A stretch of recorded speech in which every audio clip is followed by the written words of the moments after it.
ఓం మహాగణాధిపతయే నమః. ఓం గురుభ్యో నమః. ఓం శ్రీమాత్రే నమః. పరమేశ్వర స్వరూపమైనటువంటి జ్యోతిష, వాస్తు మరియు ఇతర అనేకమైనటువంటి శాస్త్రములను మనకు అందించినటువంటి మహర్షులకి నమస్కారం. హయగ్రీవ హయగ్రీవ హయగ్రీవేతి యో వదేత్ తస్య నిస్సరతే వాణి జహ్నుకన్యా ప్రవాహవత్. అరుణాం కరుణాతరంగితాక్షీం ధృతపాశాంకుశపుష్పబాణచాపాం అనిమాదిభిరావృతాం మయూకైః అహమిత్యేవ విభావయే భవానీం. శ్రీమాత్రే నమః. ప్రేక్షకులకి ఆ లలితాంబిక అమ్మవారి యొక్క అనుగ్రహం పరిపూర్ణంగా కలగాలని మనస్ఫూర్తిగా కోరుకుంటూ మనం ఈరోజు మే మాసంలో 1వ తేదీ నుంచి 31వ తేదీ వరకు ద్వాదశ లగ్నాల వారికి, ద్వాదశ లగ్నం తెలియనటువంటి వారు రాసుల నుంచి చూసుకోవచ్చు. వారికి ఏ విధంగా ఈ యొక్క మాసంలో ఏ విషయాల్లో అద్భుతంగా ఉంటుంది, ఏ విషయాల పట్ల కాస్త జాగ్రత్త వహించాలి, మరియు ఏ దేవత ఆరాధన చేసుకుంటే మీకు ఇబ్బంది ఉండదు అనేటువంటిది తెలుసుకుందాం. దానికంటే ముందు అసలు గ్రహస్థితి ఏ విధంగా ఉంది అని చూసుకున్నట్లయితే మనకి మేషంలో రవి గురువుల యొక్క కలయిక ఉంది. కాకపోతే ఈ గురువు మనకి మే 1వ తేదీ 2వ తేదీ నుంచి ఆల్మోస్ట్ 1వ తేదీ ఈవినింగ్ లోపల అండ్ 2వ తేదీ నుంచి వృషభంలోకి మారిపోతున్నాడు. రవి 14వ తేదీ నుంచి, శుక్రుడు అక్కడే ఉంటాడు. అదేవిధంగా కేతువు కన్యారాశిలోని మరియు శని కుంభరాశిలోనే, మీనరాశిలో కుజ బుధ రాహువుల యొక్క సంచారం జరుగుతూ ఆ యొక్క బుధుడు 11వ తేదీ నుంచి మన మేషరాశిలోకి సంచరిస్తాడు. ఈ యొక్క గ్రహస్థితిని అనుసరించి ద్వాదశ రాశుల వారికి ఎలా ఉంటుంది అనేటువంటి విషయం మనం ఇప్పుడు తెలుసుకుందాం. వృషభ లగ్నము, వృషభ రాశి. వృషభం వారికి ఈ యొక్క మే మాసంలో మీకు గనక చూసుకున్నట్లయితే 1వ తేదీ నుంచి మీ రాశిలోకి గురువు వస్తున్నాడు. ఇది మీకు ఎటువంటి ఫలితాలు ఇస్తుంది అంటే, ఎప్పటి నుంచో వివాహ సంబంధం కుదరటం లేదు అని బాధపడేటువంటి మీకు, పార్ట్నర్స్ కోసం వెతుక్కునేటువంటి మీకు ఇదొక చక్కటి అవకాశము అనేటువంటి చూపిస్తుంది. వివాహము మరియు పార్ట్నర్స్, అది బిజినెస్ రిలేటెడ్ సంబంధించినవి.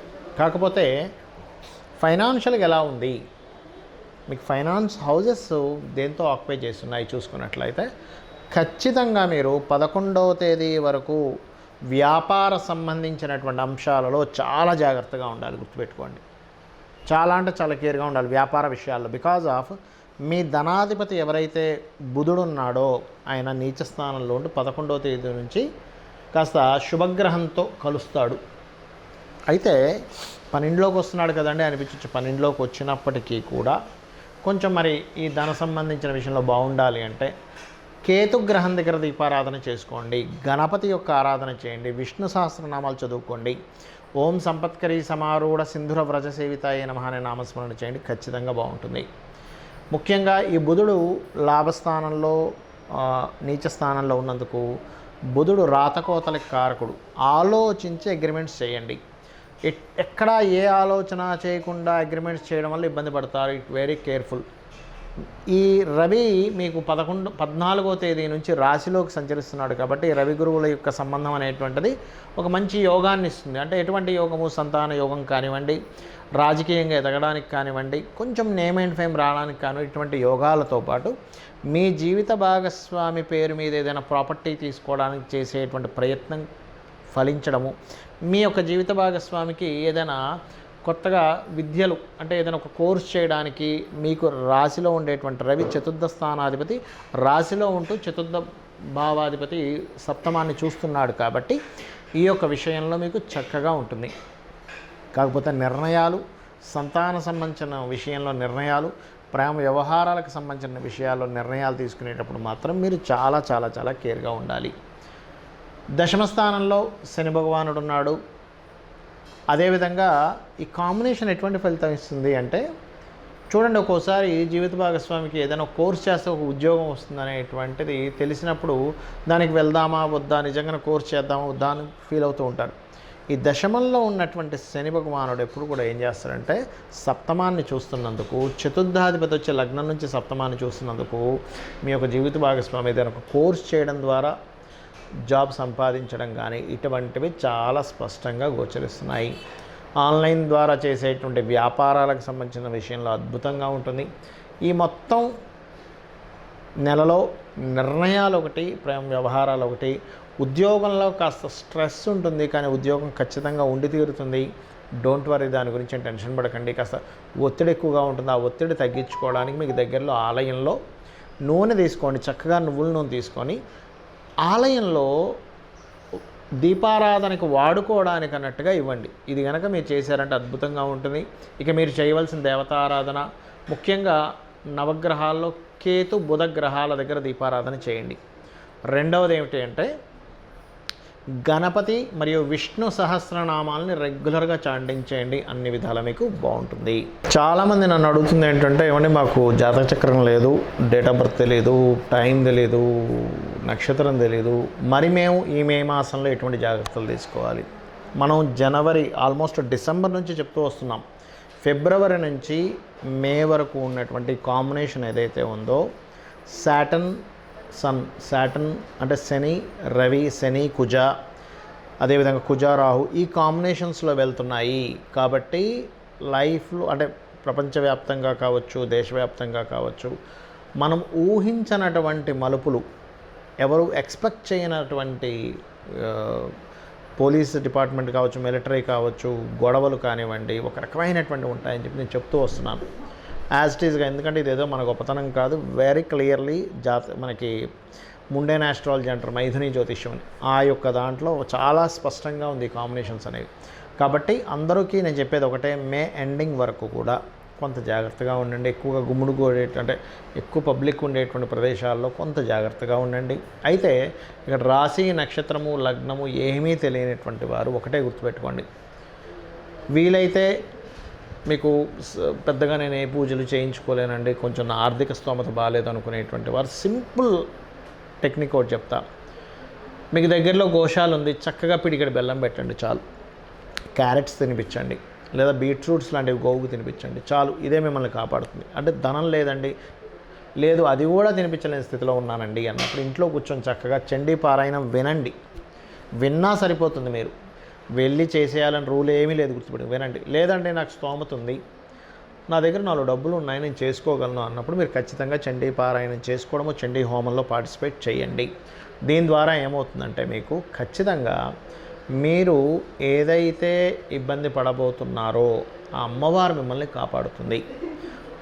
అదేవిధంగా కాస్త కుజుడికి శనికి దానాలది ఇవ్వండి, లేదా కుజ శని గ్రహాల దగ్గర దీపారాధన చేయండి. ఇవి రాశి నక్షత్రం గ్రహం తెలియకపోయినా ఇవి చేయడం ద్వారా మీకు ఈ మంత్ చాలా బాగుంటుంది. బికాజ్ ఆఫ్ కాంబినేషన్స్, అంటే కర్మకారకుడు ఈ శని కుజ రవి ఈ కాంబినేషన్స్తో కనెక్ట్ అయి ఉన్నాడు. కాబట్టి ఈ గ్రహాలకు చేసుకోవడం ద్వారా మీరు చేసే ప్రయత్నము ధనం కోసం కావచ్చు, ఉద్యోగం కోసం కావచ్చు, ఖచ్చితంగా బాగుంటుంది.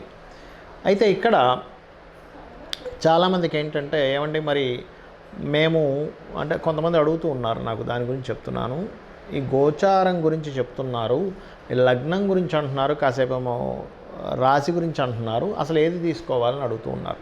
మీకు లగ్నం కనుక తెలిస్తే లగ్నం నుంచే మీ యొక్క గ్రహస్థితిని పరిశీలన చేసుకోవాలి. అంటే గోచార గ్రహాలు కూడా తెలియదు, లగ్నం తెలియదు, రాశి నుంచి చేసుకోవచ్చు సెకండ్ ఆప్షన్. ఎందుకంటే మీరు ఇప్పుడు ఏదైతే అనుభవిస్తున్నారో ఈ జన్మలో, అది భోగం కావచ్చు, రోగము కావచ్చు, నిస్సహాయ స్థితిలో ఉండడం కావచ్చు, ఏమైనా కానీ మీరు అనుభవిస్తున్నారంటే మీరు పోయిన జన్మలో చేసినటువంటి మంచి కర్మ లేదా దుష్కర్మ. కాబట్టి ఈ యొక్క జన్మలో మీకు బాగా బాగుండాలి అంటే పూర్వజన్మలో చేసిన పుణ్యకర్మ రావాలి. ఇబ్బంది పడుతున్నారంటే పాపకర్మ కనెక్ట్ అయిందని అర్థం. అది మీ జన్మజాతకంలో ఉండే లగ్నము, మీ జాతక చక్రంలో ఉండే గ్రహాల స్థితిని బట్టి జ్యోతిష్శాస్త్రం చాలా స్పష్టంగా చెప్తూ ఉంటుంది. అంటే మీరు జన్మించిన సమయం, తేదీ, నెల, సంవత్సరం, ప్రాంతం, వీటన్నిటిని తీసుకుని మీ లగ్నం ఎలా ఉంది, లగ్నాన్ని బట్టి మనిషి యొక్క తత్వం ఉంటుందండి. అసలు మనిషినే చూడకుండా చాలా స్పష్టంగా లగ్నాన్ని చూసి ఈ వ్యక్తి ఇలాంటి వ్యక్తి అని చెప్పొచ్చు. అదే జ్యోతిషాస్త్రం యొక్క గొప్పతనం. అతని యొక్క ధనస్థానాన్ని బట్టి అతను ఏ ప్రయత్నం చేస్తే ఇతనికి ఫైనాన్షియల్గా బాగుంటుంది, ఏ దేవతారాధన చేసుకుంటే ఇతనికి పూర్వజన్మలో ఉన్నటువంటి పాపము తొలగిపోయి ఫైనాన్షియల్ గ్రోత్ పెరుగుతుంది అనేటువంటి చాలా స్పష్టంగా చెప్పొచ్చు. ప్రయత్నాలు కావచ్చు, గృహం ఏ దిశలో నివసిస్తే బాగుంటుందని కావచ్చు, ఎటువంటివి చదివితే ఇతనికి భవిష్యత్తులో బాగుంటుందని కావచ్చు, ఇప్పుడున్న నడుస్తున్నటువంటి మహాదశ ఎలా యోగిస్తుంది, ఒకవేళ యోగించాలంటే ఏం చేసుకోవాలి. చాలామంది ఏమనుకుంటారంటే జ్యోతిషాస్త్రం అంటే యోగించట్లేదంటే ఏదో వేలు లక్షలు పెట్టి పూజలు చేయించుకోవాలనుకుంటారు. అది పూర్తిగా తప్పండి. మీ దగ్గర ధనం లేదు, అమ్మవారి నామాన్ని రూపాయి ఖర్చు లేకుండా ఇంట్లో కూర్చొని చేసుకోవడం ద్వారా మీరు ఉద్ధరింపబడతారు. ఈ కలియుగానికి ఉన్నటువంటి గొప్పతనం అలాంటిది. అంటే చక్కగా ఇంట్లో కూర్చున్నారు, డబ్బులు లేవు, ఏమి టెన్షన్ పడకండి, నాకేదో గ్రహస్థితి ఇలా అయిపోతుంది అలా అయిపోతుంది, ఏం టెన్షన్ పడకండి. చక్కగా ఇంట్లో కూర్చొని శ్రీమాత్రే నమః చేసుకుంటే మీ పనులు మీరు చేసుకోండి. అలానే ఇంట్లోనే కూర్చొని ఏ పని చేయొద్దని చెప్పట్లే.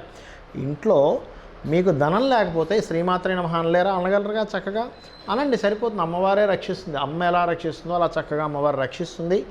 మీకున్నటువంటి స్థితి ఏదైతే ధనం కోసమా, లేకపోతే ఉద్యోగం కోసమా, వ్యాపార అభివృద్ధి అవ్వట్లేదా, ఖచ్చితంగా అమ్మవారు మిమ్మల్ని రక్షించి తీరుతుంది. కాకపోతే ఏంటంటే మీరు ఫిక్స్ అవ్వాలి, నేను ఇది చేస్తున్నాను, నన్ను అమ్మవారు రక్షిస్తుంది. ఇంకా ఫైనల్ ఇంకోటి మరొకటి లేదు, ఈ విశ్వాన్ని మొత్తం ఇంత పెద్ద విశ్వాన్ని నడిపిస్తున్న అమ్మవారికి మీ చిన్న ప్రాబ్లం తీర్చడం పెద్ద కష్టమా అనేటువంటిది ఒక్కసారి మీరు ఆలోచించి మీ ప్రయత్నం మీరు చేయండి. జాతక చక్రంలో ఉండేటువంటి దోషాలు ఏమున్నా సరే తొలగిపోతాయి. మరి మీకు ఇక్కడ సందేహం కలగొచ్చామండి ఈ గోచార ఫలితాలు ఎందుకు చెప్పుకుంటున్నామని.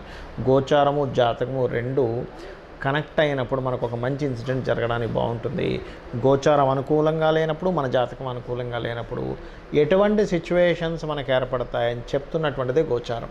అంటే మనం ఒక ప్రయత్నం చేస్తున్నాం, ఓ దగ్గరికి వెళ్ళాలి, ట్రాఫిక్ జామ్ ఉంది, మనం ఆలస్యం అవుతుంది, మన ప్రయాణం ఫ్రీగా ఉంది, చాలా ఫ్రీగా వెళ్ళిపోతాం, దట్ ఈజ్ గోచారం. అంటే బయట ఉన్న సిచ్యువేషన్స్, బయట ఉన్న మార్కెట్, ఇవన్నీ గోచారం అనుకుంటే మన ప్రయత్నం మన జన్మజాతకం. కాబట్టి నేను చెప్పినటువంటి ఈ యొక్క పరిహార మార్గాన్ని చేసుకుంటూ మీ యొక్క జీవితాన్ని ఆనందమయం చేసుకుంటారని మనస్ఫూర్తిగా ఆ అమ్మవారిని కోరుకుంటూ శ్రీమాత్రే నమః.